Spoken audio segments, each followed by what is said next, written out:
அனைவருக்கும் வணக்கம் நண்பர்களே. லக்னத்திற்கு 6ஆம் அதிபதி லக்னத்தில் உள்ள ஜாதகருக்கு அதிகமாக கோபம் வரும். இவர்கள் கோபத்தை குறைத்துக் கொள்வது உடல் நலனுக்கு மிகவும் நல்லது. இந்த ஜாதகரிடம் தலைமை பண்பு நல்லபடியாக இருக்கும்.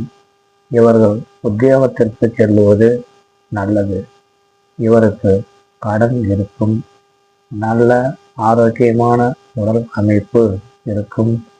எதிரிகளை வெல்லக்கூடிய ஆற்றல் இவருக்கு உண்டு. திருமணம் தாமதமாகும். எந்த விஷயத்தை முயற்சி செய்தாலும் அதில் தடை தாமதங்கள் ஏற்படும். இருந்தாலும் வெற்றி பெற்று விடுவார். நண்பர்களே, என்னுடைய வின்னர் ஜோதிடம் சேனலை சப்ஸ்கிரைப் செய்து